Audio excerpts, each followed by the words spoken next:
Welcome back, everybody, to the Untangled podcast, where we explore how plausible an obscure alternative reality really is. Today, we're tuning our guitars and grabbing our drumsticks as we look at the Beatles. At the peak of their popularity in the 1960s, they were the most famous people on Earth. But despite this, some think Paul McCartney died in a freak accident and was replaced by a lookalike. Join us today as we look at the details of this theory and the myriad of clues the Beatles allegedly left behind.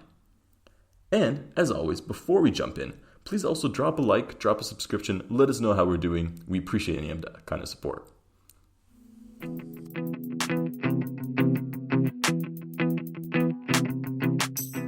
So yeah, welcome back everybody to this podcast. We're very excited to get started, especially Han over here, who's very passionate about this subject. So I think we're going to jump right in. And Han, introduce yourself. Introduce why you're the perfect person for the subject we're talking about today. Well, I'll introduce myself first, I guess. I'm Han. You might have heard me before if you've listened to another podcast of ours. So I grew up with the Beatles. My dad was a huge fan, and I used to listen to it all the time when I was a kid. And one thing that I learned when I was a teenager was that Paul McCartney is actually not alive anymore because he died in a car crash back in the 60s. And then, yeah, that was nuts. That was such a crazy realization to have. So yeah, and I can see Tom giggling in the corner because when I was thinking of people to invite in this podcast, my full criteria for a guest was somebody who has who is with us in age, like in a numerical age, but in era he's lagging 40 years behind us. And Tom came perfectly to my mind, and he is the perfect, generation of the 60s. But I did not tell him whatsoever we were talking about today. So tell us a bit, Tom, about your musical taste. And we've been talking about the Beatles a little bit. So tell us what you think this is about. Introduce yourself. Let's get into this. Well, hello, Simon. I'm glad that you invited me back on your podcast series. I thought it's great that I wasn't banned for life after the first time. That was a great success. And to answer your question, I thought that today we're going to be talking about the insect, the Beatles. So I prepared a lot about that, and now you've dropped this absolute stinker on me that we're going to be talking about the band. So I'm frantically searching my notes, my crib sheet right as we speak. But all jokes aside, I do actually like the Beatles. For me, one of the top groups that I like from that period are Cream, but one of Eric Clapton's first groups, and that for me was peak musicianship. But I do, of course, also like the Beatles, so I'm sure we can have a great chat about that. Slightly prefers the harder stuff. Yeah. I will say, to introduce myself to the subject, the reason Han insisted upon having somebody else in this podcast is because some could say my musical knowledge, especially of the latter eras, is not as clean as it should be. I think Han probably has a nice anecdote of me trying to remember a certain Beatles name earlier when we were discussing this. But, yeah. Oh God. Yeah, basically, I think I forgot, who was it again? I forgot John and Lennon's name. Who was it again? Yes, that's not a great thing to set up this, but I've done my research, and I have listened to a bunch of the Beatles stuff even before this. I know my way around it. Just my memory sometimes isn't the greatest, but regardless, I want to kick us off. A fun Beatle related exercise. Who's your favorite Beatle? What are your top Beatle songs? I want to set the tone around the table a bit on this. Tom, you seem eager. Shall I go first? Yes, you shall.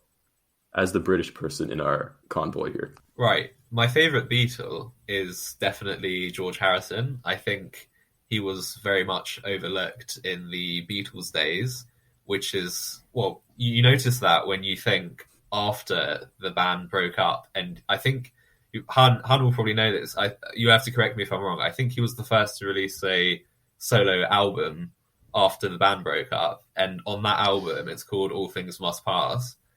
It's just banger after banger. There isn't a single dud on there. We won't talk about the albums that came out after that. My Mancunian flatmate in Leiden told me that it's a different story after that, but that one album that came out I think in 1971 or 1970 after the band broke up, it's as if all that songwriting energy was just blocked off in the band, and he had it all stored up, and then he just let it all out to create this amazing album. And to my favorite Beatles songs, I would say, I think While My Guitar Gently Weeps is up there. And the reason why I think I really, really liked it was because the guitar, the lead guitar part in that song was unlike anything I'd heard from any other Beatles track, which then made me look up the song on the internet, and I saw that Eric Clapton played lead guitar on that track, and obviously the Cream bias came in, and I thought that's why it's such a good song. See, true musician knows. I also really like Here Comes the Sun, which also proves why George Harrison is my favorite Beatle, because both of them were written by Harrison, and. In terms of top, I think that they are my two top songs. I have a few others that I like dotted around. I think from Sergeant Pepper's, I really like With a Little Help from My Friends, Lucy in the Sky with Diamonds, and then there are a few slightly trippier ones on that album as well. I can't remember the name of it. Oh, with a something. Benefit of Mystic Height. With the Benefit of Mystic Height, that's the one. Thank you, Han. Yeah. That one's good. It's almost like you can feel that they were on acid when they wrote it. Yeah. What about you, Han? Well, for favorite Beatle, I'm gonna have to agree with you there. It is George Harrison for me too. I've got I wish I had a webcam now because I could show it to you. I've got a really nice triple LP album version of All Things Must Pass right here with me. Because I love that album. It's such a good album. Who's the bigger Harrison fan? Wow. Showing off there. You got outclassed, Tom. Nah. But that album's just amazing. And Traveling Wilburys, he did some good stuff there too. Yeah. Also about While My Guitar Gently, I'm just going to nerd out for this for like a little bit, and then we'll get back on track. But you must have seen the cover with Prince, right? Yeah, the Prince cover.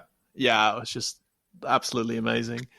So funnily enough, my mum showed it to me because my mum's crazy on music. She knows all the bands, and there was I think I was chatting to her about the Beatles, George Harrison, and she on her phone she joined Facebook about a year ago, so still learning the ropes. But she showed me that. So I think someone shared the video of the performance by Prince. I think was Clapton there as well performing. I think Clapton was there as well. Yeah. It was a very star-studded lineup. That's what I remember, and I saw it was a phenomenal performance, especially the solo that Prince plays. I love the fact that after he's done, he just tosses the guitar over his shoulder. He's like, "I'm done." Just tosses the guitar and leaves, which is just such an amazing move. All right, but for favorite song, I won't list too many because I struggle naming a best song of the Beatles because I just like so many of them. I think I'll go with Something because that is just an absolutely amazing song, which was also written by George Harrison, I think. sense a theme here. Yes. Yeah. He writes the best songs. You've invited two Harrison fanboys, is what you've done here. Yeah. My picks are a bit more obscure, I guess. But hit me. That is my favorite Beatles song, and I've said this before to people who know the Beatles or claim to, and half of them don't recognize the song. So maybe I'm being really out here. My favorite one from the Beatles is A Fool on the Hill.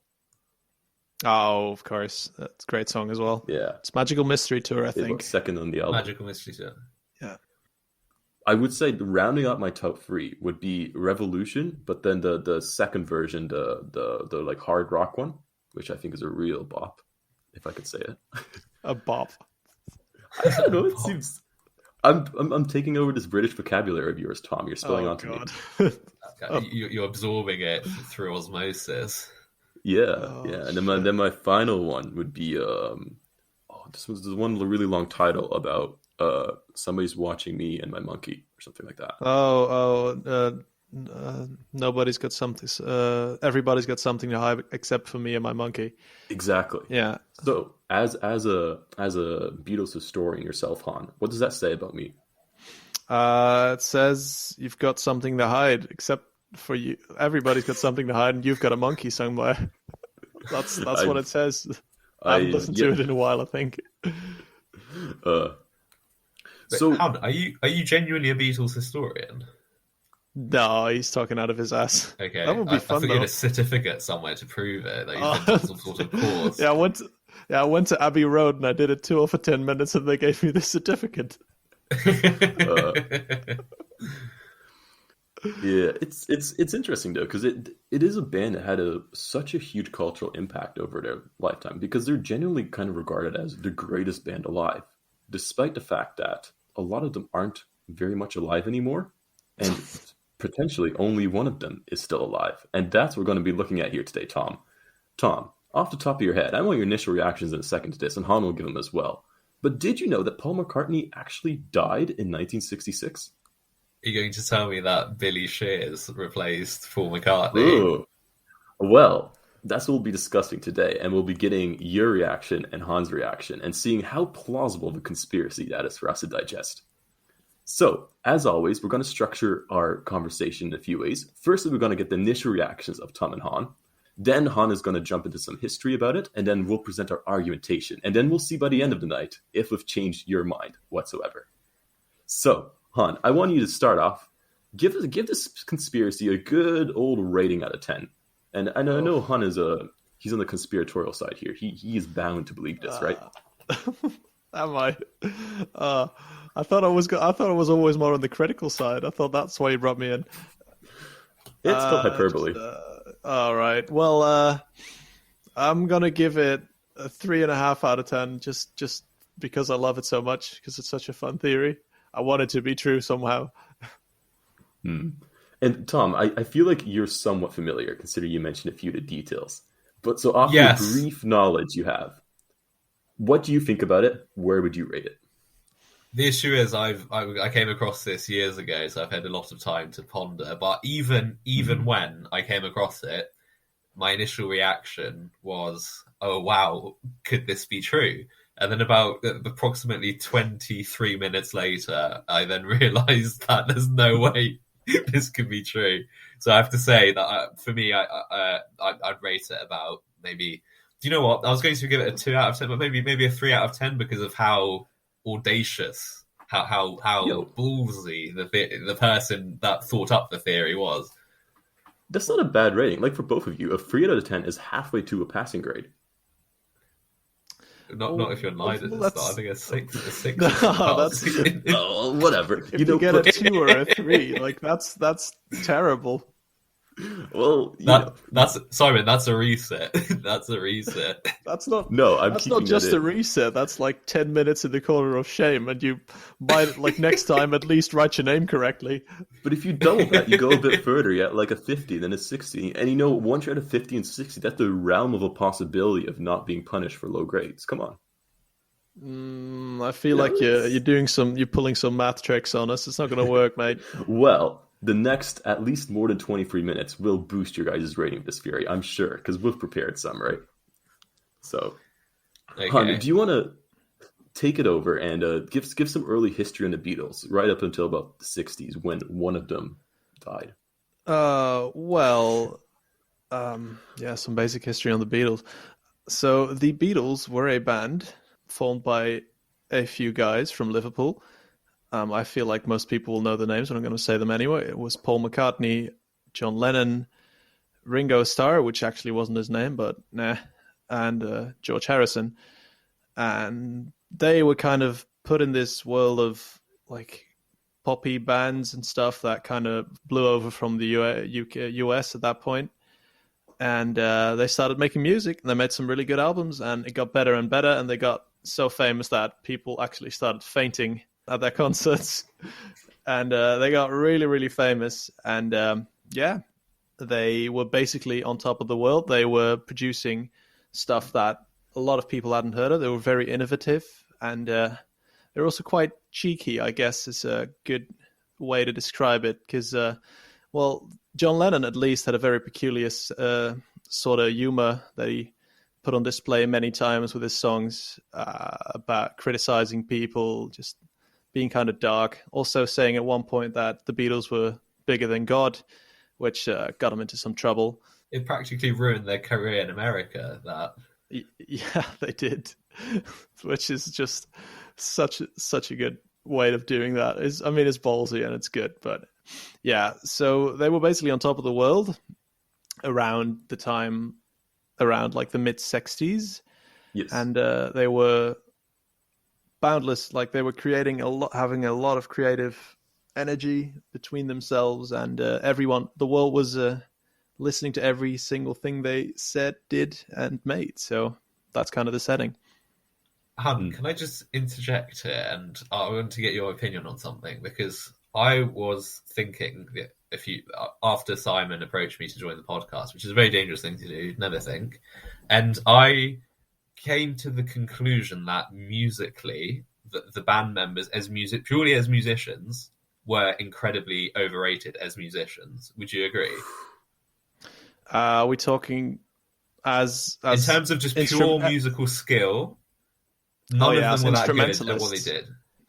Exactly. As instrumentalists, they were quite fairly average. Yeah, they were quite limited. Absolutely. Yeah. Because I was thinking to myself, all these bands from the '60s that I adore. So Cream, as I mentioned earlier, also the Jimi Hendrix Experience. You listen to some of their live concerts where they enter these really long instrumental jams, and then you notice this. Clapton just turns into a virtuoso when he's pulling these licks at obviously this is all improvised, which makes it even more crazy. And I was thinking that the Beatles, they stopped performing live after a while, and I was wondering, was that because they just couldn't keep up with bands like Cream or the Jimi Hendrix Experience in terms of musical output? Pretty sure they stopped. So just to go with a tangent for a second, I'm pretty sure they stopped touring because they actually couldn't hear themselves and it just wasn't comfortable anymore. Because I mean, I've seen some recordings from Shea Stadium and like the few gigs they did, and this was a time when there wasn't as much musical support tech for people on stage yet. So basically, you didn't have any feedback amps that could play music back to you, or at least they didn't have any earbuds that played the music back to themselves so they could hear themselves, which is what you have now. So basically you just have this massive wave of screaming women, which just turns into a cacophony, which is just flung at you with incredible loudness and stuff. So they couldn't hear themselves, which is the reason they gave. It just wasn't comfortable. They didn't need to do it anymore. So they kind of just went back and started fiddling around with whatever they were doing. But on the other hand, we were also embroiled in a lot of controversy at that point. Like you mentioned the comments that Lennon made about them being bigger than Jesus or being bigger than God. And that set off the biggest media frenzy you could imagine for something like that in that time. And it kept happening, stuff like that. I think they started admitting to smoking weed, and they started admitting to taking other drugs. And then when they kept going on tour, it kept getting worse and worse where they were going. I think one of their last major tours was to Asia, where they ended up in the Philippines. And they accidentally refused to go to dinner with the then leader of the country, and they had to be basically smuggled out of the country to avoid being taken or whatever. I do remember a story like that. Yeah, it's just an insane situation for them to be. There's a thing about being too famous. It's not something I think we'll ever experience, but it must be tiring. And I think by about 1965, 66, they basically told the record label, "Yo, we are just going to sit down from now on, stick to, the old British Isles and continue recording and really expressing ourselves in the studio. Let's go to India and get completely off our rocker and meditate and become enlightened, I guess." That's what and then they did the White Album. True. But there's many Beatles enthusiasts do point to many of their great albums really coming at the turning point where they said, we're stopping touring and we're just going to sit down in studios and go off. Because around the time when that happened, I think the first stop tour album was a Rubber Soul in 1965. And that is, I think, considered better than anything else they did up until that point. I don't want to be controversial, and then it just kept going upwards and upwards. And any comments do you want to make on kind of their trajectory that way, about the split in their career there? I think that's what established them as legends, because if you look at the timeline of the 60s, you can pinpoint exactly when everyone started taking drugs and the music just changed entirely. It's around 65, 66, and then you have the Summer of Love, and then music that started off as pop just turns into all this psychedelia, and that's what I like to listen to. And I think, going back to what I wanted to say, you take a band like the Kinks, and they were playing very similar stuff to what the Beatles started playing with. It was very poppy, very catchy tunes, all very standard. They didn't manage to, and again, I might be entirely wrong here, but this is from what I've managed to listen to of the Kinks. I don't think they started churning out those psychedelic albums that pushed the boundaries of music. So they only survived for the first half of the 60s, and they haven't got, in my opinion, as good a reputation as, say, the Beatles, who managed to keep up with where the direction that music was going, and they managed to still remain relevant in a new era. Yeah. And because of that, they established themselves as legends. Whereas you take a band like the Kinks, they didn't quite make it to that same level. They managed to keep reinventing themselves, whereas the Kinks kind of just got stuck in the Britpop thing from the early 60s. Exactly that. But on the topic of reinvention, that brings up a certain area where reinvention may have had to happen, being forced onto them. So, to turn a bit to the conspiracy, because you left us off at a great point here, Han, in kind of the intersection of their shift in styles around the 65, 66 era, where they were transitioning to the home life more, if I could say it that way. But allegedly, they were having some nice studio sessions in the winter or autumn of 1966. And lo and behold, Lennon and McCartney got into quite the argument, which led to McCartney storming out into the night, got into his Austin Healey, a nice little British small car, and sped off into the night. And allegedly, that may have been the last time they ever saw him alive. What some said happened is that he tried to pick up a hitchhiker. The hitchhiker recognized him, got into a frenzy, and then he crashed the car and was promptly declared deceased at the scene. It's an unlikely turn of events. What's more unlikely is that the theory suggests that instead of just accepting this fact, that the Beatles actually conspired to cover it up and replace McCartney with a similarly minded pair who just took his role going forward. Any thoughts on this theory so far, Han? Well, I would like to add to it that it wasn't the Beatles that wanted to cover it up, was it? I was going to add some spice, but yes. It was the record company, and also, if the theories are to be believed, MI5. Yes. Because, the Beatles were so big, just one Beatle randomly dying would just cause a massive societal riot. Like, the country wouldn't take it. It would just go crazy. Some of the stuff I was watching, I don't know how credible it is, but apparently the MI5 was concerned about there being a massive wave of teen suicides or something to the extent of just desperate women seeing their beloved Paul McCartney dead, because apparently he was the cute one, which I cannot attest to because I guess he was a Liverpudlian, so that goes against him, but regardless. They're all Liverpudlian. You're trying to claim that all Scousers are ugly, Simon. I made no such claim, and I refute that. But regardless, Tom, you've heard a bit of the details of this theory now. Do you think it's yes? Do you think that this is something that would have rationally went through your mind if you were a Beatles exec or you were an MI5 person and you just heard this man Paul McCartney, who your daughter loves, by the way, get an autograph while you're at it, suddenly got decapitated? What's the next step of action? Do you cover it up? Is that a reasonable line of response in your opinion? The issue is, Simon, in order to answer that question, I'd have to get into the mindset of some sort of executive from the 60s, which I can do, but the issue is, I don't know the vibe of the 60s, what's the norm and what isn't. So, and the fact that, today, if a pop star died, there wouldn't be mass suicides. So, based on that, it doesn't seem like I can give you an answer. You got to think of it like this, I think. So One Direction were really big, right? One Direction were somewhat big. Exactly. So I think you got that, and then multiply it by 4 or 5, I guess.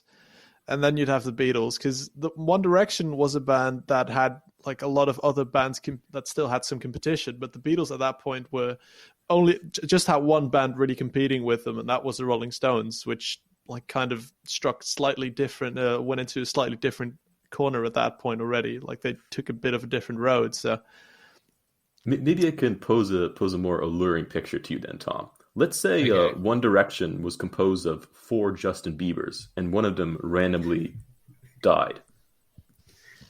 What should the response have been? I was also the cute one. Yes, the hairy Bieber of the group or whatever. Right, from what limited research I've done into 60s society, it does seem that logical reasoning was never a thing. It was whenever there's some sort of issue, it's always people just arrive at the wrong conclusion whatsoever, which is why I'm tempted to say yes as an executive, someone in MI5. I would be tempted to believe that there would be mass suicides, and therefore this must be covered up. I mean, this was only slightly after the Red Scare in the US, right? And MK Ultra was also happening during that time. So, I mean, the executives at that time were just desperately trying to claw back culture and making sure that everything was under control somehow. I never realised how paranoid top-level officials were in the kind of 60s era, up until I think I came across, I think it was the FBI or some sort of government organisation was investigating John Lennon because they thought he'd incite some sort of communist rebellion in America. And I thought, I don't know if that's just America or that's every country during the 60s, but based on that, I mean, wow. True. So you need to chill. I mean, this also, like, if we go completely out of this the realm of the sane, this also presents an industrious organization like MI5 an ability to slip in like a sleeper agent, somebody who could travel to every head of state around every country in the world and, not be out of place. But regardless, that's a bit of a tangent. So I feel like you're somewhat sympathetic, I guess. I feel like your ranking of 3, I feel like it's creeping up to a 4 at this point, right, Tom? Or am I putting words in your mouth now? You're putting words in my mouth here. But I will say, I'm going to put you in charge now. How would you find Paul McCartney lookalike? It's interesting that you ask that, because this is part of the reason why I don't believe in this theory, and I think it's a hoax. You could find Paul McCartney is quite a unique look. Would I be correct in saying? Would you guys agree with that? Nothing Sure. A little plastic surgery couldn't manage, but all right.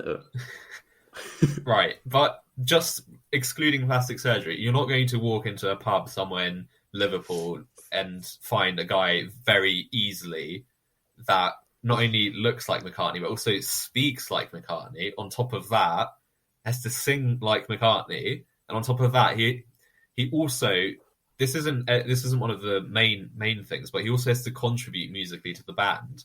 Because Who you just said were mediocre instrumentalists. Yes. But as songwriters, they definitely were very good songwriters. Also, as you say, Paul McCartney played the bass. Hang on though, but he played bass left-handed, so you'd have to find someone that was also left-handed, which is such a specific portion of the population that I don't think it's possible to find a replacement. You can teach. Tom? Well, I mean, just to get into this, you don't need to have someone who looks like Paul McCartney. Really, you just need somebody who kind of sounds like him and hopefully you just need to find the guy that sounds most like Paul McCartney, and then you just throw him in a plastic surgery hole and he comes out looking like Paul McCartney, right? And then you put him through this intense MI5 training of learning to play the bass guitar left-handed. And Paul McCartney wasn't the greatest instrumentalist, so it's not going to be impossible. And then you can just hire this team of songwriters. Just why would you? He doesn't have to write the songs himself, does he? Like Wings, it was all just a hoax. It was all a cover-up. So you're telling me that now that MI5 were writing his songs while he was playing at Wings as well? Did they put MI5 behind the hit "Live and Let Die"? Plausibly. There's even more plausible ways to go about this, surprisingly. What happened, according to the theory, is that the Beatles or the publicists put out a Paul McCartney lookalike contest. That would work, wouldn't it, right? So apparently, they put out this contest, I think in the teen magazine Tiger Beat. cool name, but regardless. And they got a winner, but the winner was never publicly announced. He was apparently a man by the name of William Campbell, who also went by Billy Shears, depending on how you shortened it. And so he looked pretty similar to Mr. McCartney, or the late Mr. McCartney. They put him in some MI5-funded plastic surgery. And, I mean, considering they were of similar look already, you don't have to do too much. You have to, like, screw up the lip a little, fix a scar or two, and then you have to give him a terrible haircut with a huge mustache to hide those scars of the surgery. And then you let the Beatles go on some really weird, unexplained, like, year-long break between albums. So from around 65 to 66. Well, you give him the Liverpudlian accent. Well, you give him the vocal training. Well, you let him play a few notes on the guitar. Is it coming together for you, Tom? No. Oh. What about you, Han? Any more optimistic? Are you more optimistic about this? Well, I mean, we were talking about how crazy paranoid the people were in the 60s, right? So I feel like that's an argument that basically anything could have happened in the 60s. It was the 60s, man. Yeah, I guess so. Another thing is that I'm sure he would have had a partner at the time, right? Oh, I was going to get to that. This is a really interesting side note. Okay. I'll mention it now.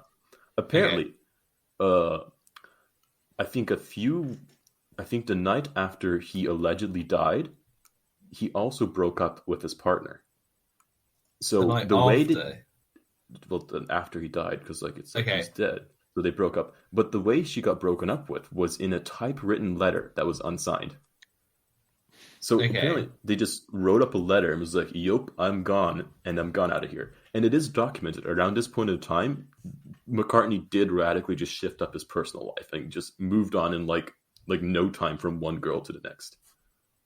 So that could actually be feasibly explained here. But family life, obviously family members that have lived with them up until he would have been, in his mid to late 20s at this point. So that's a significant portion. On the other hand, a lot of his family was in the more leadership positions over the Beatles as in exec positions. So I believe his mother or sister was heavily involved in helping run the band in some extent, and his father was also involved to some extent. So there would have been some angle there. Right, but then someone that either his plastic surgeon or the person that was teaching him how to sound like Paul McCartney from Liverpool would have squealed by now, because it's just too big a classic argument there. But Tom, would you think that these people are not already at the bottom of the Thames for 30, 40 odd years? You're telling me they killed everyone then someone that carried out, so one of the hitmen that carried out the killings would have said something by now. Wow, you're optimistic. But I will say, this kind of swap is probably the most difficult part to kind of conceive as a narrative. However, the Beatles did leave us a lot of clues. Okay. What we're going to do now is we'll look at a few of the more clues that the Beatles allegedly hid throughout their album covers and songs and stuff like that, which kind of hint at this whole swap having taken place. Because allegedly, by all accounts, they were pretty self-conscious or didn't feel the greatest about doing this. Racked with guilt. Yes, that's the term we're looking for. So firstly, this is Rubber Soul, the cover of Rubber Soul. I will preface this by saying that Rubber Soul released in 65, and most theories have him dying in 66. So there might be a little bit of a disconnect here. But regardless, the Rubber Soul cover, if you might notice, they're all kind of ominously glaring down. It's almost as if you were looking up at them from the perspective of being in a grave. Do you think that this confirms his death? Yeah, because allegedly it's Paul lying in the grave, looking up and seeing his bandmates looking down at him, as well as the fake Paul, Fall, as people call him. Fall. But not all of them are looking at him. I think it's only Lennon that's looking down. Mm-hmm. Exactly. Also, the title is a clue as well. Rubber Soul. Anybody want to take a guess at what that's supposed to be? Anything with soles and boots, maybe? No. The key part is the rubber. You know plastic surgery is rubber, right? So apparently, Ringo had taken to calling the fake Paul Rubber Paul, and they wanted to call the album that, but they were like, that's too, on the nose, so we'll call it Rubber Soul instead.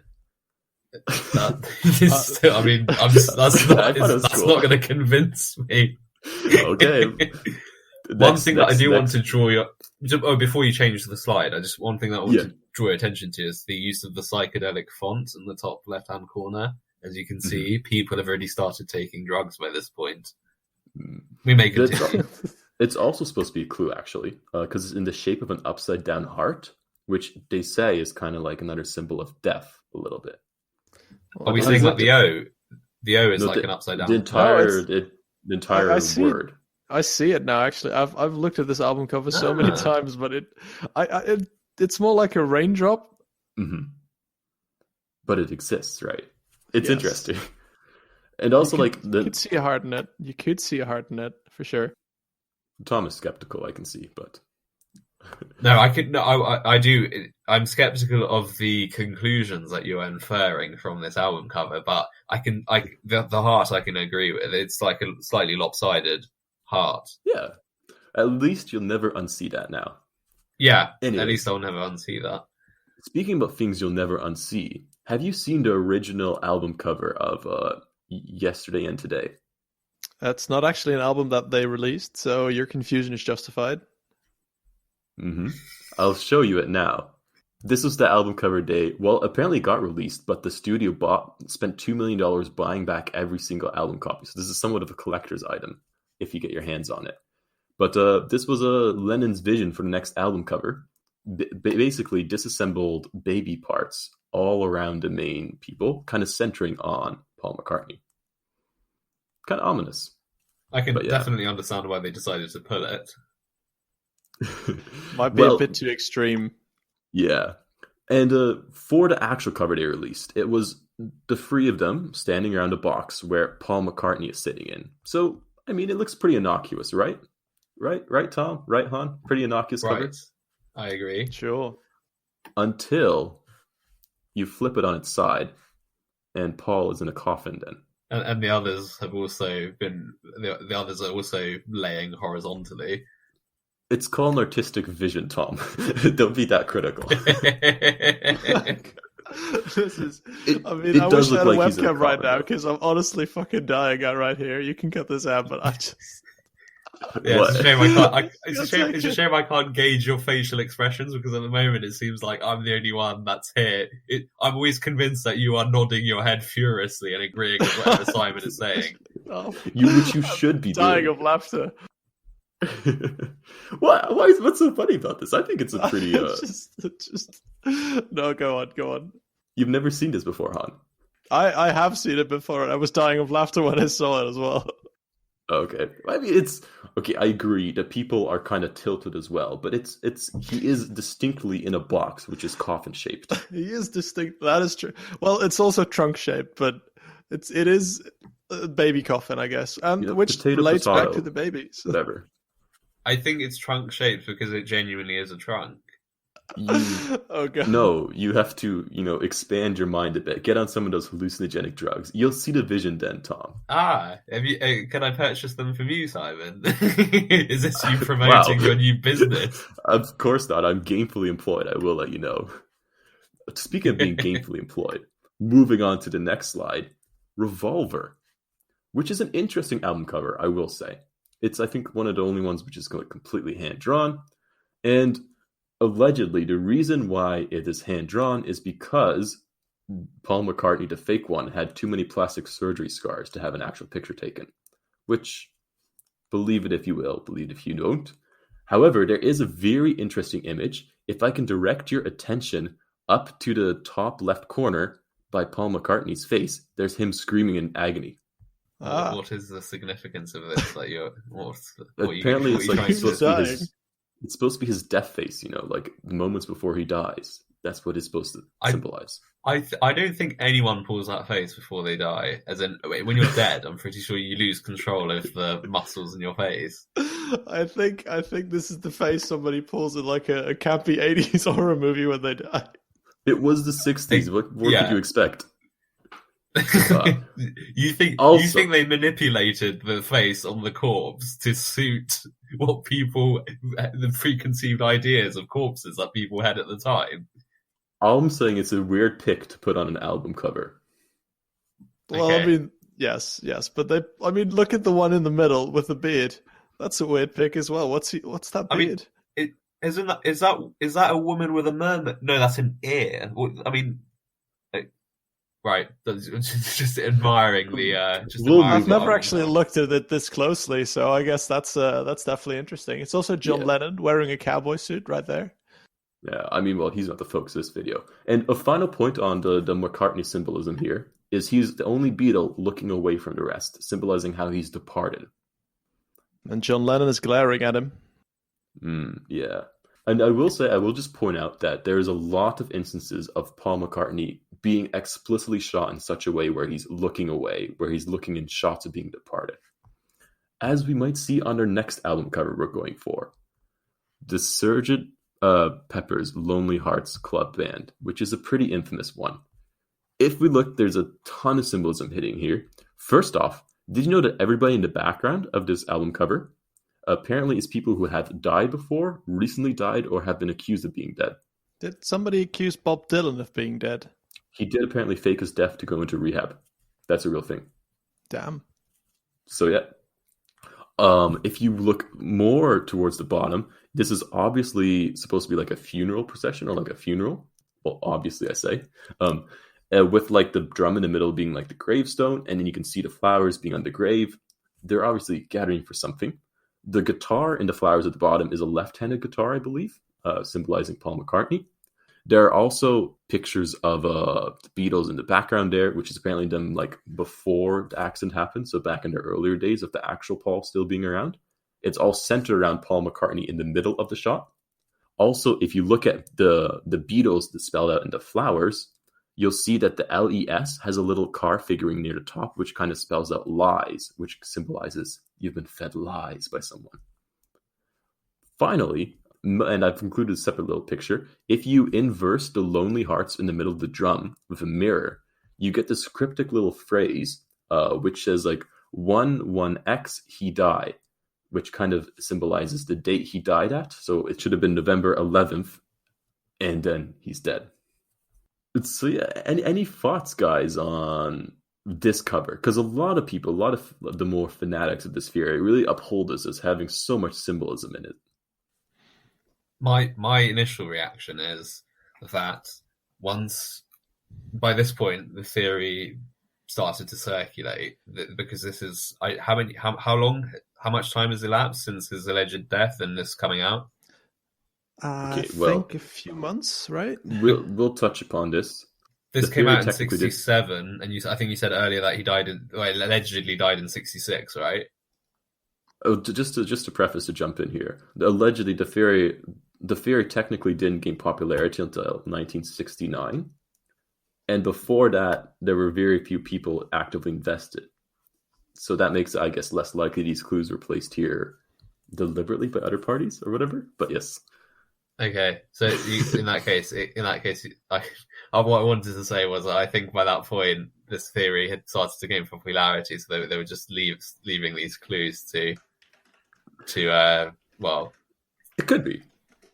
There's some I've seen some people allege that their manager Brian Epstein was responsible for trying to spur this on just for the fun of it, which I totally would do if I was rich and famous. But yeah.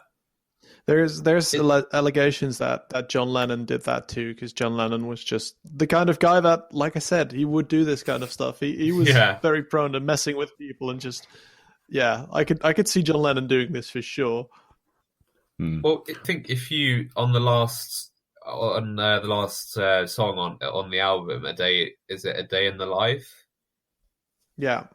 Yeah, on that, if you wait until there's that big orchestral crescendo, and then after that, if you wait for a while, you hear this really long bleep, and after that there's this sound collage. And I think that if you revert, then also Lennon is saying something, but it's been reversed. So if you play that backwards, I think that in that segment, he's saying that Paul is dead or something, but it's a bit. You have to We've reverse got it. we've got a few of those. We're getting to that. We're getting to those. Okay.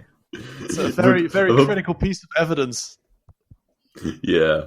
We'll work through the album covers real quick, and then we'll see if we can do the audio figs. But next is their White album, which has less clues because it was simply white, which didn't help too much. Allegedly, this happened because some record label person was like, you can't keep putting clues in it. It's not good. And then they're like, we'll just make a white album. See how you like that. However, the White album did come with a beautiful poster. And this poster, which had pictures of the Beatles, had some clues in it. Most notably, if you look at the top left side, there's a picture of Paul McCartney, apparently his corpse being washed in like a tub before being buried, which is pretty graphic, but it was actually on there. And if you look at the big picture I have here, there's a really small clipping of like what looks like a passport photo hanging up. I've enlarged it here too. That is allegedly the photo of the fake Paul McCartney before the surgeries. Interesting. The plot thickens. Nothing more? Nothing more? Don't you think it's a bit weird that there's this random photo of a guy on their thing that has a resemblance to McCartney, but is not McCartney? Well, they put a lot of random people to play advocate of the sane man in this sense. They put a lot of random heads in their things previously as well. So also, we need to get some sort of facts on this allegedly being the fake McCartney, because this could be anyone, and then they go, "Oh yeah, this is the fake McCartney." Well, sure. Sure. Well, let's move on to the next album cover. I see you're not being very receptive to this. This is the famous one, the Abbey Road one. Han, do you want to go over this? Because I feel like you know a few of the details here. Yeah. So everybody knows this cover, right? And the one thing that always strikes people is that there's one of them that isn't wearing any shoes, and that's Paul McCartney, which is odd. And then you look at the way the other ones have dressed, which seemingly resembles a very interesting procession of people fulfilling certain roles. So to the right, you've got John Lennon, who's walking around in this angelic white garb with his splendid Jesus-like hairdo, seemingly looking like a guide to heaven. Then after that, you've got Ringo in this kind of nice black suit, being the Undertaker. Then what comes after the Undertaker? Yes, it's the corpse. It's a very neatly dressed corpse. So somebody took his shoes, apparently. I'm sorry. I got that. Han loves this theory. He thinks it's very Yeah, funny. I love I'm not it. cutting that for you, Han. I'm not cutting damn that. it. All right. Well, so you've got the Undertaker, Ringo, and then after that, Paul McCartney is wearing a suit and no shoes, and he's clearly a corpse. And then also, just a little tidbit is that he's smoking a cigarette in the wrong hand, because he is left-handed, as we know, and he's smoking a cigarette in his right hand, as you can see right there, which alleges to the fact that the fake Paul McCartney was actually right-handed. So yeah, and there's a few more things. So finishing up the procession, you've got George Harrison dressed in this denim-like raggedy stuff, which is obviously a gravedigger. So you've got 4 people all involved in some kind of passing on sequence or burying procession. And then there's also something with the car at right there at George Harrison's head, but I'm not going to be able to say that because it's like you can't actually see it in this picture.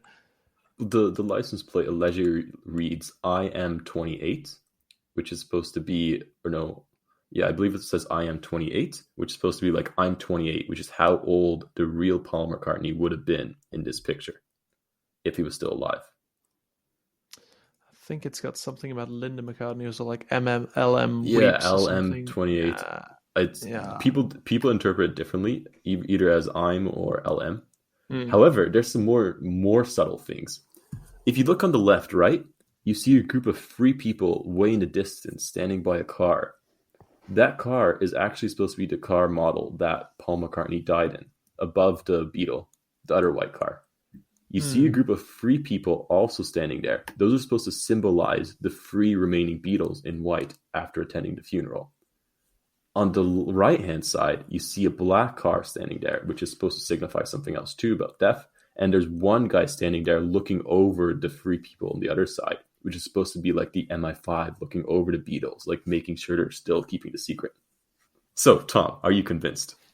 Well, unfortunately, for that whole time that you were trying to convince me, all I could think of was, have you noticed how in 60s footage from the 60s photos, they used these, clearly the cameras had this light filter, which meant that there's this kind of yellowy tinge to everything that you get from the 60s. Do you reckon that if you went back in time and into the 60s, you see everything through that yellow tinge, or do you see everything how it should be? Well, you see everything. Bad exposure. Yeah.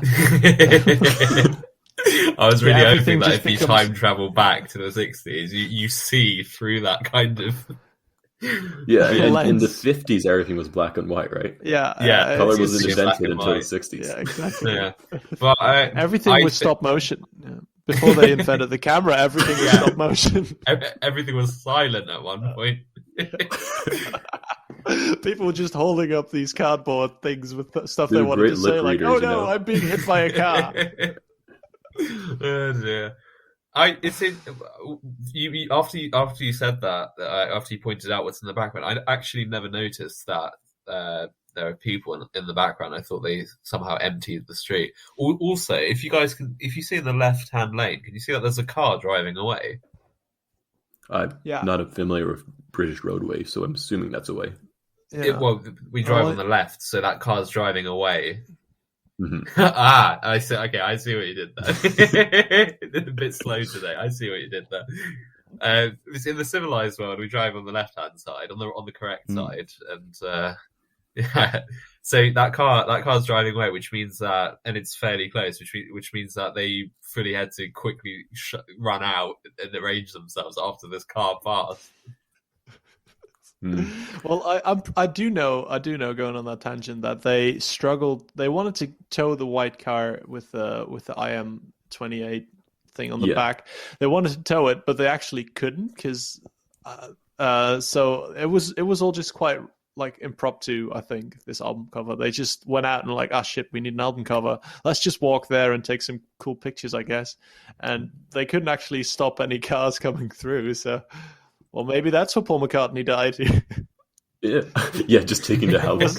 just a roadkill on Abbey Road. No, but it's apparently they only took 6 photos, and this was the one they went with. So it's interesting because you get so many other photos typically. But for me, like, I don't know how much this is convincing. Like, personally, like, we'll see how much this actually convinces me, like, being serious. But that group of 3 people, white people in the back, with that beside the car he allegedly died in, that's pretty interesting. Like, even if you're going to think of like some random pedestrians, they're not going to be 3 of them dressed in white by the car that he allegedly died in. That's fairly. I'll agree with you. That's fairly suspect. The fact that it's 3 and 1, it does seem to be a bit of a dodgy coincidence. That I would agree with. The fact that the numbers add up. And there's also allegedly, I forget where it was in the photo, but there's also another reference to 3 being alive and 1 not. Something to do with dots or something somewhere. I can't. Oh say. Yeah. I think that's on the back of one of the albums. Right. I think it's on Magical Mystery. I mean, there's a bunch of album covers we didn't do. I mean, you could also turn around the Magical Mystery Tour and the stars form a phone number and people call the phone number, and then apparently somebody like John Lennon picks up and tells them that Paul is dead. Or at least some people have heard the voice of God through it. So, yeah, I have one more album cover remaining. This one I also found kind of radical. So it's the Let It Be album cover, where all 4 Beatles are in different pictures. However, all the surviving Beatles, if I can say it that way, are on white backgrounds looking to the left. However, McCartney is in a red background looking forward and looking quite somber. And at first when I looked at the Let It Be cover, I'm like, I didn't notice anything. But now that I saw the McCartney, I'm like, this is different. There might be something there. It's just a different background. Why only him though, right? Well, I think we're missing out on a few ones that I think is really nice. So in the video clip, I think it was a video clip on Your Mother Should Know. Or no, this is actually also the Magical Mystery Tour. So on the inside of that, there's some pictures of the Beatles doing a show where they're all wearing white suits with roses on them. Yeah. And they've all got red roses except for Paul McCartney, who's got a black rose. Yes. And allegedly that was because they didn't have any red roses left. But then there's also pictures of him running around with a bouquet full of red roses. So that doesn't really add up. Yes, I had to cut a few. I remember seeing that one too, but there's just too many. Honestly, there's too many arguments. There's so much smoke. Yeah, but you can draw whatever conclusion you want from this, because only Lennon and McCartney have microphones in their faces here, and the other like Ringo and George have nothing. You can just look. You can just find whatever you want. You just have to. If you look hard enough, you'll find whatever you want. Yeah, that's true. But there is the one thing that I will say about this theory is that it does show you all these album covers, and for some reason, Paul McCartney is like often out of step, often the odd one out, which is quite telling. Because on the Sgt. Pepper inside, there's this one picture of the four of them standing on a yellow background, and they're all facing front, but Paul McCartney's like got his back turned. Same thing with this black rose instead of red roses. There is like quite a big amount of pictures of the Beatles with Paul McCartney being the one out of step. That's like he's also out of step in the Abbey Road cover, because he's the only one like not in the same stepping motion. Like he's got the other leg forward. So there's definitely a lot of things that's something I definitely did notice and find kind of odd. And Tom, you seem like you want more physical proof in a sense, right?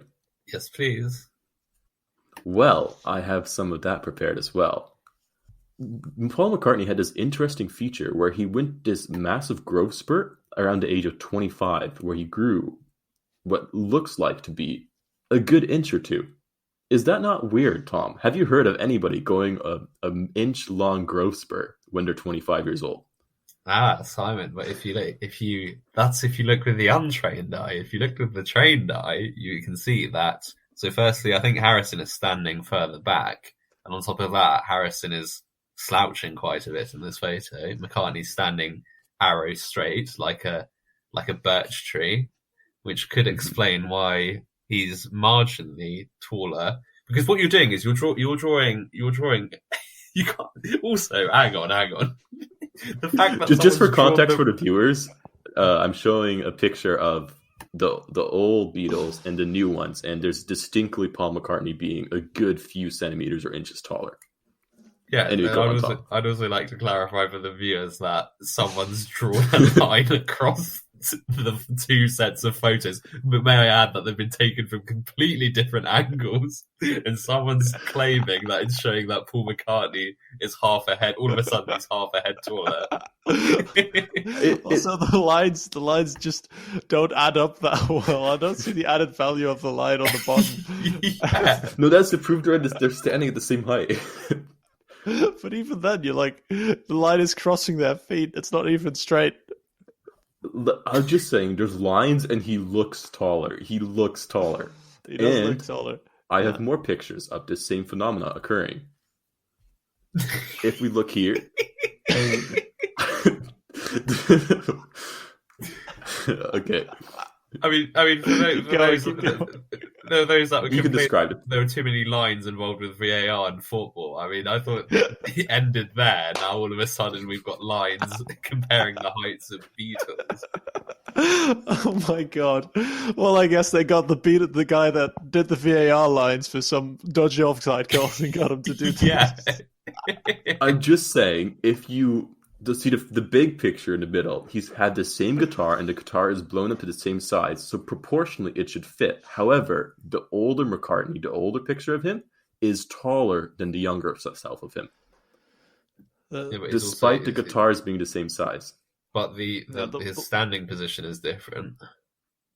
It's pretty similar. You're not going to get more similar than that. In one, it's torso. Yeah. Sorry, go ahead, Han. Yeah, so the one that I've always thought was at least kind of convincing. So for the people listening in, there's this one picture which is also from Sgt. Pepper on the inside of the album, which is on a red background, and they're all standing facing the camera. And in this one, Paul McCartney is actually like significantly taller than the rest of the Beatles. He actually sticks out, whereas in reality he doesn't really. I'm pretty sure it doesn't show their feet, so he could be standing on like a little step, which would be hilarious in and of itself. A minute earlier, what is the line? What is the point of the bottom line on their feet? Come on. Well, I mean, you drew it. It was kind of dodgy. No, yeah. But I will say the pictures of him with the same woman. So there are different pictures of him with the same woman. I forget her name, but in the early 60s, they looked the same height, whereas in the later 60s, whenever they reconnected, he looked tremendously taller. And I don't think she got to the age yet where she shrunk, which women tend to do. So I'll be the Debbie Downer again. I'm sorry, but I just love this theory so much because it's so easy to tear to bits. But hey, I did my best here. I know, which is why I feel bad about it. But could she have been wearing heels in the left picture? No, absolutely not. That was too scandalous for the early 60s. That thought did go through my mind, and I will admit maybe she's not wearing heels in the second photo.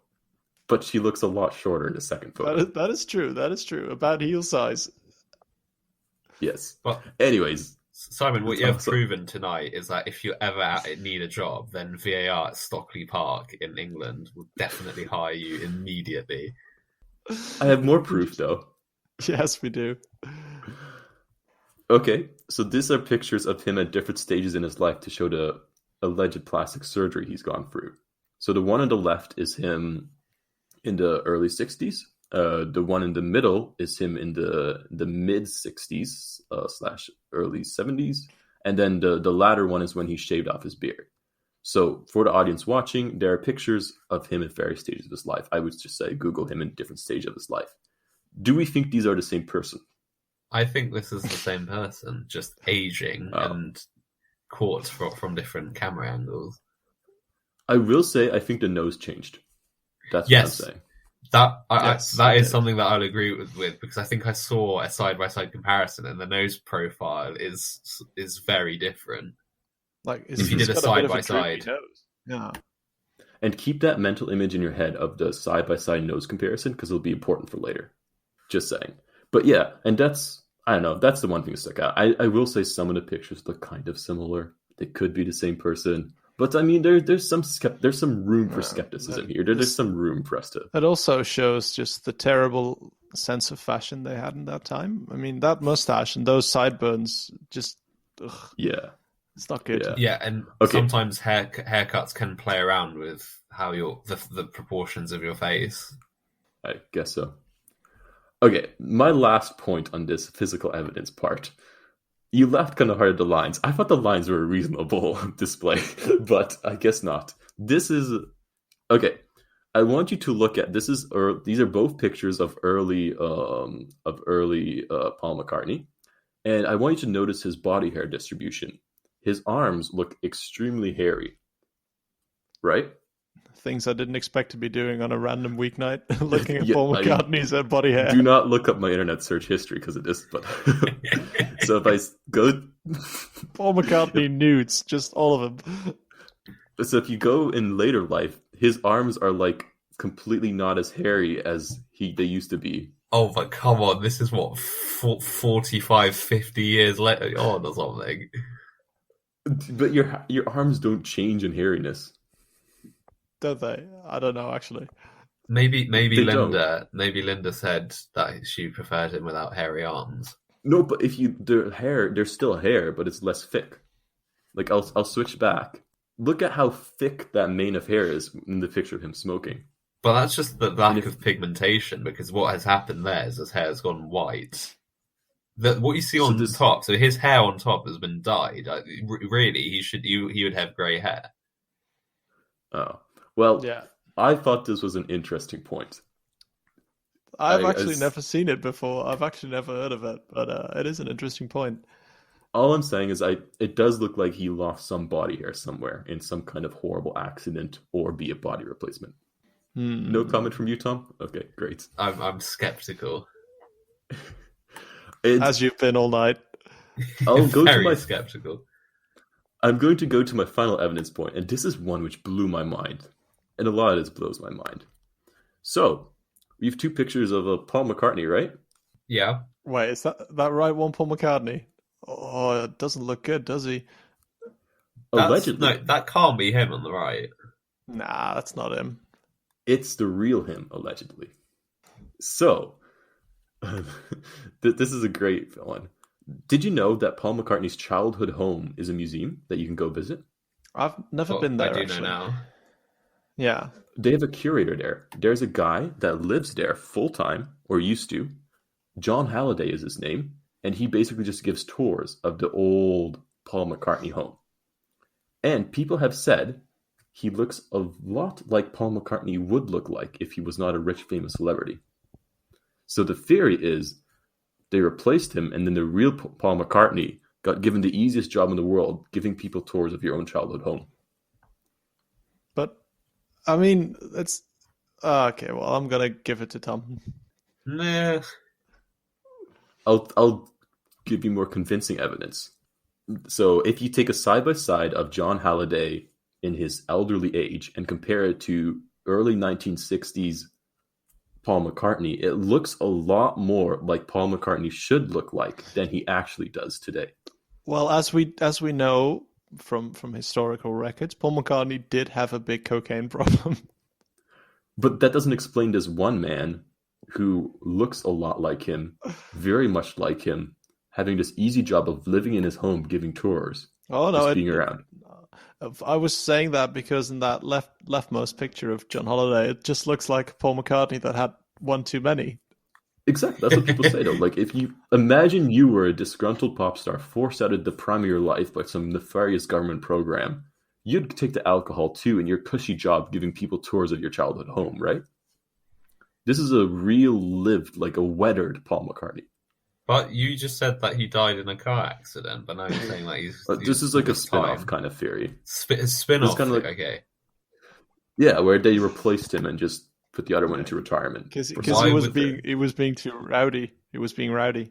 Yeah. Why would they phase out OG McCartney and replace it? What's the incentive? There are two reasons I've found, and they might not be the best reasons. First off, is MI5 kind of wanted a sleeper agent in like that could go anywhere they wanted him to, and this seemed like a good excuse to do so. Second off, apparently Paul McCartney was really interested in JFK and was actually uncovering some files or something, and then the American government stepped in. Oh God. I didn't get the connection on both of those, but just saying, maybe it'll convince you, Tom and Han, or is this detrimental to your belief? Well, I mean, I would love the idea to think that Paul McCartney or somebody that rich and famous just starts really getting into some kind of like conspiracy theory as well, and just throws all his money and wealth and fame at it, and just gets like taken out by the CIA. Which that's interesting. That's a nice thought. I feel like that's a more fantastical world that I'd like to live in which that happens. Yeah, I guess so. I think that's an interesting thought. We're nearing the end of what I had prepared for my, I guess, presentation in a sense of all the picture evidence and all the album covers and all the facts that I prepared. We had some audio recordings prepared as well. Should we do this, Han, or should we? We'll just mention them. I think you already mentioned one. So, first of all, there's a lot of song texts on that might refer to somebody dying or some shady stuff happening. For example, you already named A Day in Life, which does refer to somebody not noticing that the lights had changed and blowing his mind out in a car, which apparently refers to Paul McCartney dying in a car crash. You've got lovely Rita Meter Maid, who was apparently the meter maid that caught Paul McCartney's eye, which like made sure that he didn't look at the road and swerved off and died. So that's two of the actual songs referring to it. Then you've got Glass Onion on White Album, I think, which mentions that the walrus was Paul, which was a reference because the walrus was dressed in black, I think. Okay, It was a different album cover again. There's so many of these incidents. There's honestly just so many arguments. But the audio fragments we took were the obvious reversed ones. So from Revolution number 9, I don't think that's probably the most famous one, which is "Turn Me On, Dead Man." If you've got this, Revolution number 9. I haven't. I don't think I've heard it.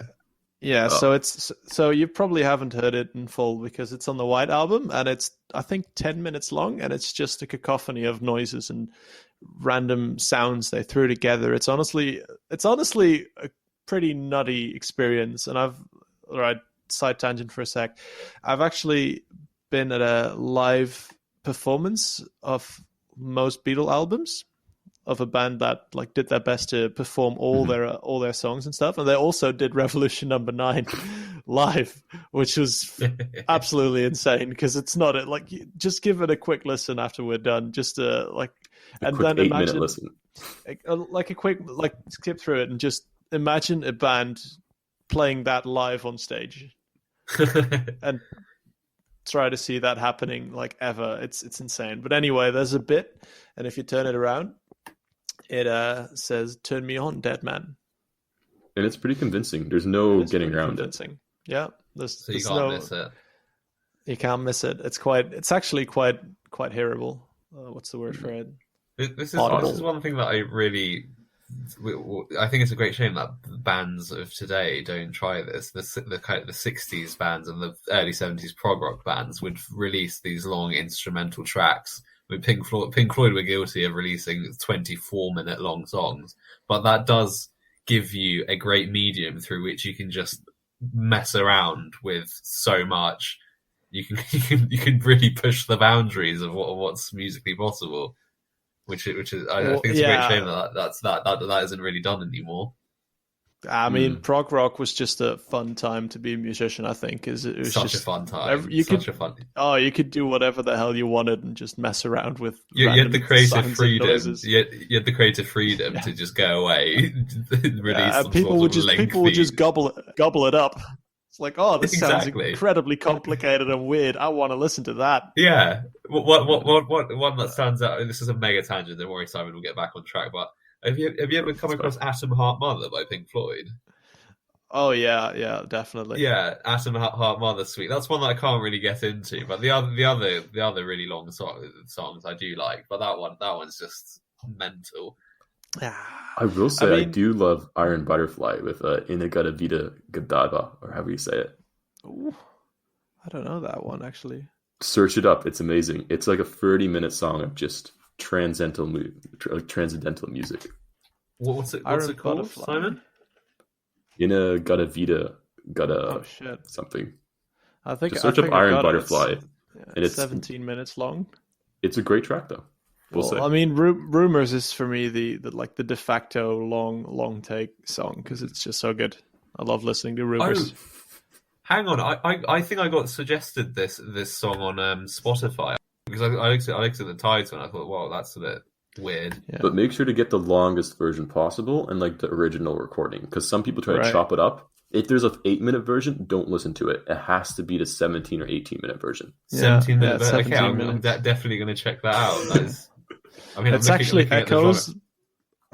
Echoes. Brilliant. Yeah, that's the Pink Floyd song. I was saying Rumours, which is a Fleetwood Mac album, which is something entirely different. Right, Echoes. Where were we? Let's get back on track. We were just talking about music. Should we start wrapping up? Yes, I think we should. Okay. Well, we've gone through a lot of evidence now, and we need to start, putting an end to this, putting this to bed for once and for all.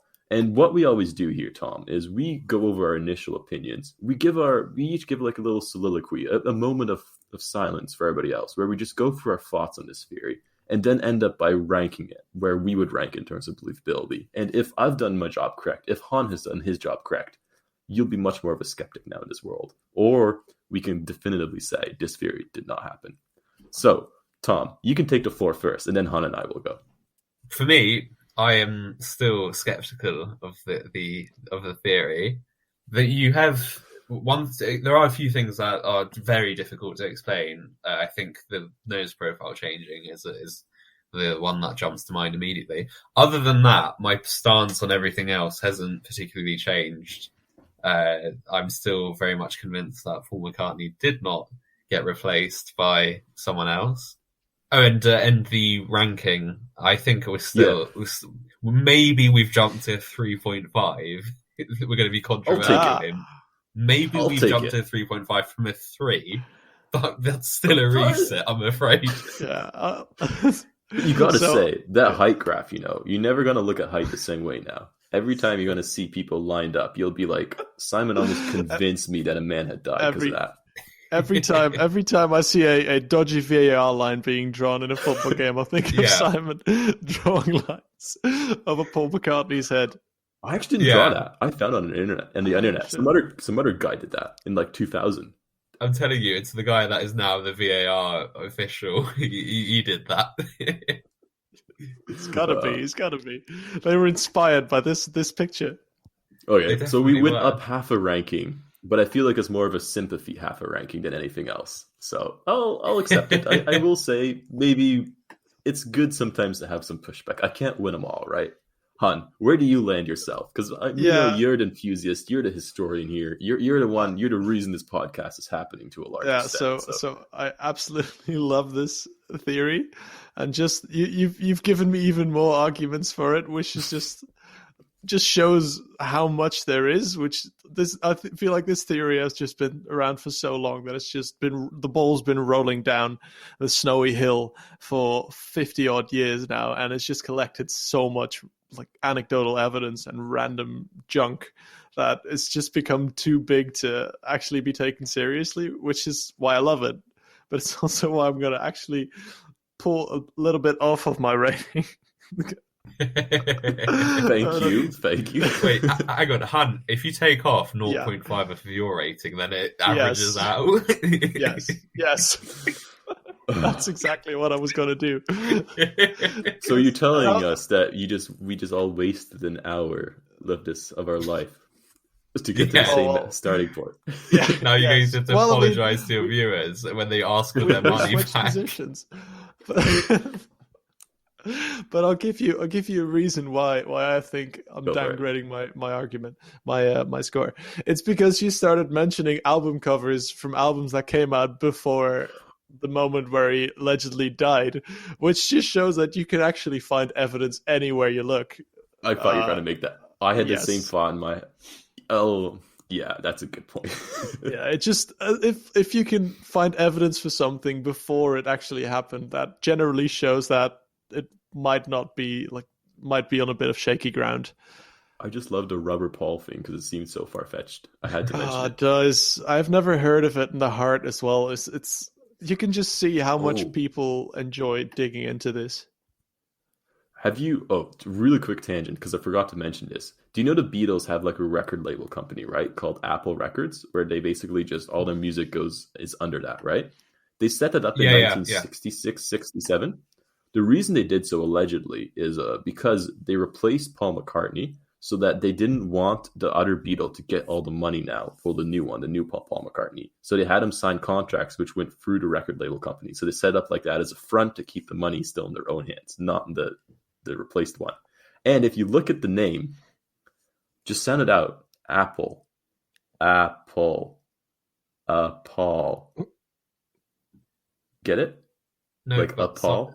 But Simon, I get it, but they called it Apple, and then core Apple, but corpse, but pronounced core, because it's a pun. Apple core. A Paul corpse. Come on. A Paul corpse. Yeah, there you go. You're digging. I've just shot now myself you're getting in the into foot it. here. I've just absolutely shot myself in the foot here. Through sharing knowledge, I've made myself look stupid. You've inadvertently just supported this theory. You've helped convince some like little internet sleuth out there. Yeah. For myself, though, I guess to like lay my true opinion out there, it's probably not a real theory. I will admit it's pretty far fetched. It's pretty out there, and there's so much more we could have gone into. I will say what the most likely explanation is. It's simply just John Lennon screwing around. And I would totally have done the same thing if I was in his shoes. Some multi-year massive scheme to make them think one of the Beatles was actually dead. And he's rolling his grave because of it. That's what I think happened. I actually wanted to say the same. Slightly different though. I thought that it's some sort of group joke that they started, that Paul was always, maybe, I don't know, maybe he was always the brunt of all the jokes when they were recording or something. And then that kind of translated into the album covers, and then that started snowballing. It just turned into a trend that Paul was always the odd one out. Yeah. You just never know. You never know unless you were there with them. It's also a thing that Paul McCartney has been, or at least allegedly Paul McCartney has been referencing in his recent work as well. I think he did an album cover spoofing Abbey Road and then changing the car.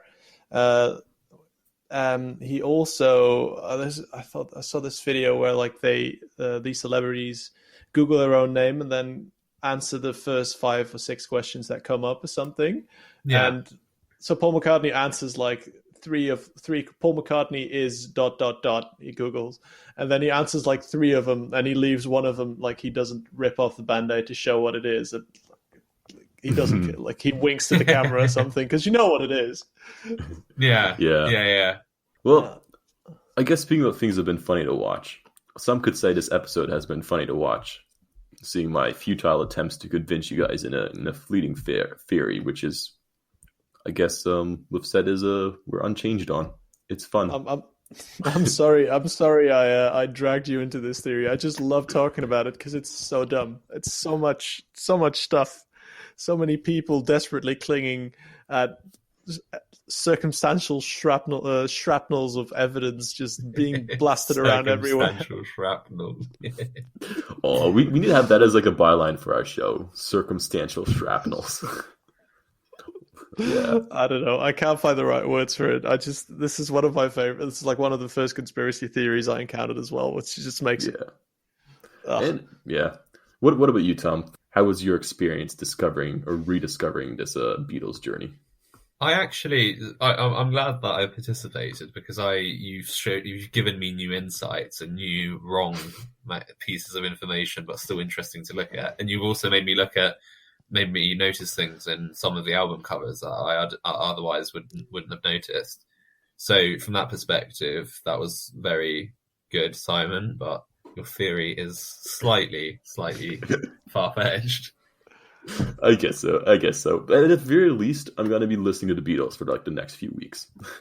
So, exactly. I'm glad that we did that because when I like finding people with similar music tastes, because then not only do you just have a great conversation, you always then are led on to other artists, other bands, and then you can discover new artists.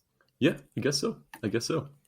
And I think we'll wrap it up here then. So I want to thank you again, Tom, for joining us all the way from our far-fetched British Isles, making the torturous journey across these ponds, across these virtual airwaves to come to us. Thank you for having me, Simon. Yeah, and I also want to thank Han for braving the COVID pandemic and risking his life to ensure a stable internet connection to also be here with us. I risked my life sitting in my bedroom behind my computer, yeah, desperately closing the door for all the COVID zombies not to walk in. Yeah. Well, I'm sure we'll hear again from you, Tom, sometime here. If we have something else, which is, I guess, what was the band you liked? The Creeps? The Creeps? The Creeps. Cream. The Creeps. The Cream. Oh. Cream. I was like, the Creps. Yeah. Well, Creps is close. They have cream on Creps, right? Crepes is the French version of cream, I think. Anyway, we'll leave it on that before I embarrass myself more. But we wish you all a good night, and we hope you had fun listening. So we'll see you later. Bye. Bye. Bye-bye. See you guys.